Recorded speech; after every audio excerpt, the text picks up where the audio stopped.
Deep in the belly of a primeval forest, cradled by gnarled, grasping trees, lay a mysterious lake.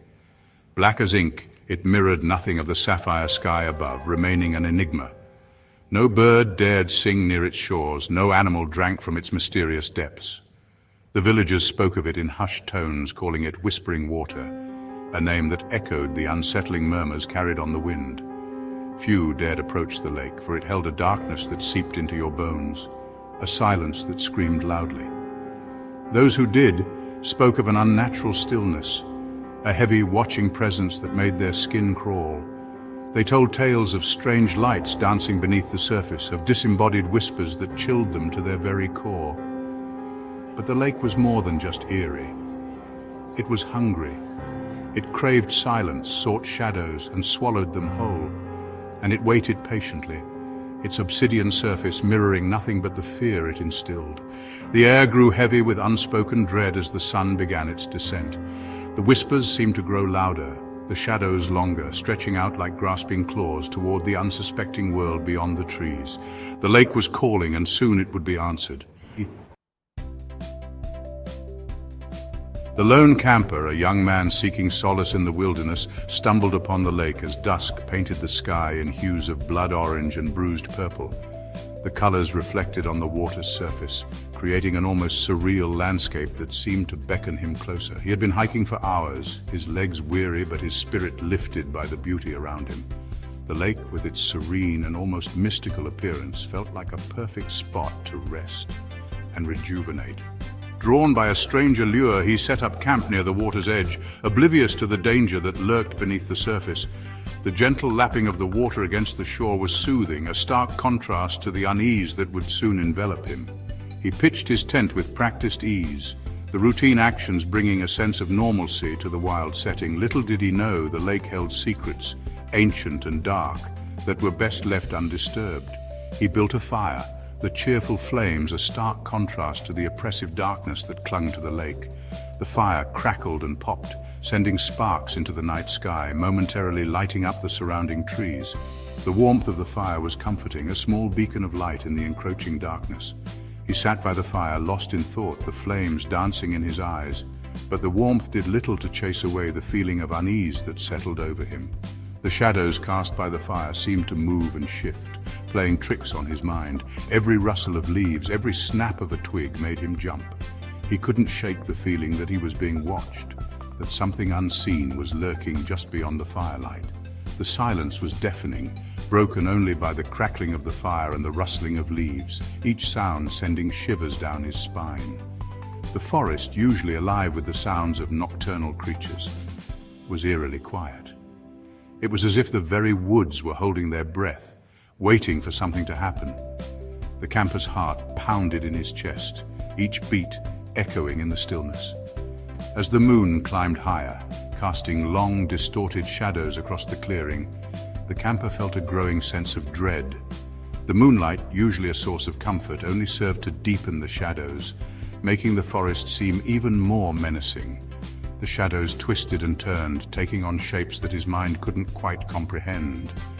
He felt a chill run down his spine, the hairs on the back of his neck standing on end. He huddled closer to the fire, seeking comfort in its flickering light. The fire was his only defense against the encroaching darkness, its warmth a small shield against the cold fear that gripped him. He wrapped his arms around his knees, trying to make himself as small as possible, as if that would somehow protect him from whatever was out there. His eyes darted nervously around the campsite, searching for the source of his fear, but finding nothing. Every shadow seemed to hide a threat, every sound a potential danger. He strained his ears, trying to catch any hint of movement, but the forest remained stubbornly silent. His mind raced, conjuring up images of unseen horrors lurking just out of sight. He didn't see the water ripple, didn't see the darkness stir at the edge of his vision. The lake, so calm and serene during the day, had taken on a sinister quality in the moonlight. The surface of the water was unnaturally still, as if it were holding its breath. He stared at it, trying to discern any movement, but it remained eerily calm. He didn't hear the whispers slithering through the trees, growing louder, more insistent. The whispers seemed to come from all around him, echoing through the forest. They were unintelligible, but filled with a sense of urgency and malice. He clamped his hands over his ears, trying to block them out, but they only grew louder, more insistent. Not until it was too late. The realization hit him like a physical blow, knocking the breath from his lungs. He had been so focused on the shadows and the whispers that he hadn't noticed the true danger. His eyes widened in horror as he finally understood what was happening. When the silence finally broke, it wasn't the howl of a wolf or the call of an owl, but a splash, sudden and close, that echoed through the night. The sound was jarring, shattering the stillness and sending a wave of fear through him. He turned towards the lake, his heart pounding in his chest, but saw nothing. Then silence once more, heavy and suffocating, swallowing even the crackling of the dying embers. The fire had burned down to embers, casting a faint flickering light. The darkness seemed to close in around him, pressing down on him from all sides. He sat there, frozen in fear, waiting for whatever was out there to make its move. A young couple, oblivious to the fate of the camper, arrived at the lake on a bright sunny afternoon. The air was filled with the scent of pine and the gentle rustling of leaves, creating a serene atmosphere that seemed worlds away from any danger. The woman, Lily, was captivated by the serene beauty that belied the lake's sinister reputation. She had heard whispers of the lake's dark past, but dismissed them as mere folklore, choosing instead to focus on the picturesque scenery before her. Her boyfriend Daniel felt a prickle of unease, but kept it to himself, not wanting to spoil her joy. He couldn't shake the feeling that they were being watched, but he brushed it off as paranoia. They paddled out onto the glassy surface in a rented canoe, the sun warm on their faces. The water was so clear that they could see the fish swimming beneath them, adding to the lake's deceptive tranquility. As they glided over the water, Lily leaned over the side, her reflection shimmering back at her. She smiled at the sight, feeling a sense of peace she hadn't felt in a long time. But something was wrong. Her reflection was twisted, grotesque, mocking her with vacant eyes. It was as if the lake itself was trying to communicate a warning, a message she couldn't understand. Panic surged through her and she recoiled from the image. Her heart pounded in her chest as she tried to make sense of what she had just seen. Daniel, seeing her distress, turned to look, but the water was still and clear, reflecting only the cloudless sky. He saw nothing out of the ordinary and tried to calm her down. He dismissed her fear, attributing it to the stories she'd heard. "It's just your imagination," he said, trying to reassure her. "There's nothing to be afraid of." Later, as twilight painted the sky in shades of lavender and gold, they sat by the shore sharing a bottle of wine. The day's events seemed like a distant memory, and they laughed and talked as the sun dipped below the horizon. Daniel, his back to the lake, laughed at something Lily said. The moment felt perfect, almost magical, as if nothing could go wrong. When he turned back, his blood ran cold. The laughter died in his throat as he saw the reflection in the water. Lily's reflection in the water was no longer her own. It was the camper, pale and lifeless, his eyes wide with terror. The sight was so horrifying that Daniel felt paralyzed, unable to move or speak. Before he could speak, a clawed hand shot out from the water, dragging Lily down into the depths. Her screams echoed in his ears, a chilling reminder of the lake's dark secret. Her screams were swallowed by the lake, leaving only ripples spreading across the surface, a silent testament to the horror that lay beneath.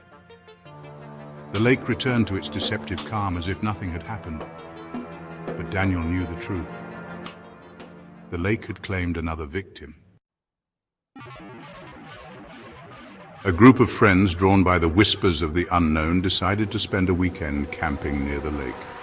The lake was infamous for its eerie legends, tales that had been passed down through generations, each more chilling than the last. They were fascinated by the local legends, dismissing them as mere folklore. Stories of mysterious disappearances and ghostly apparitions intrigued them, but they laughed it off, convinced it was all just superstition. They sought to debunk the myths, to find a rational explanation for the disappearances. With cameras in hand and flashlights at the ready, they were determined to uncover the truth behind the tales. Armed with cameras, flashlights, and a healthy dose of skepticism, they set up camp near the water's edge. The air was thick with anticipation, and the friends were eager to start their investigation. The leader, Jake, a firm believer in logic and reason, scoffed at the stories, calling them ghost stories to scare children. He was confident that they would find nothing but the mundane. As darkness fell, they built a bonfire, the flames casting flickering shadows that danced menacingly around them. The night was still. The only sounds were the crackling of the fire and the occasional rustle of leaves. They shared stories, laughed, their voices echoing in the stillness, a jarring contrast to the oppressive silence that usually clung to the lake. The camaraderie was palpable, and for a moment they forgot about the legends. One of the friends, Emily, noticed an odd pattern etched into the trunk of a nearby tree. She called the others over, her voice tinged with curiosity and a hint of unease. It was a series of symbols, ancient and unsettling. The carvings seemed to pulse with a life of their own, and the friends felt a chill run down their spines as they examined them. As she traced the markings with her fingers, a cold dread washed over her. The symbols were familiar, and she realized with a start that she had seen them before. She recognized the symbols from an old book of folklore, a warning, a plea to stay away. The realization hit her like a ton of bricks, and she felt a sense of urgency to warn her friends. Before she could warn the others, the wind picked up, swirling around them, whipping the flames into a frenzy.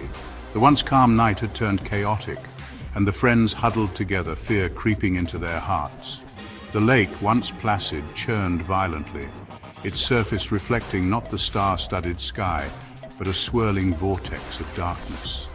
The water seemed to come alive, and the friends watched in horror as the lake transformed before their eyes, and from the depths, a voice boomed, ancient and full of rage, silencing their laughter with a promise of unspeakable terror. The friends stood frozen, their hearts pounding as the voice echoed across the lake, a chilling reminder of the legends they had so casually dismissed.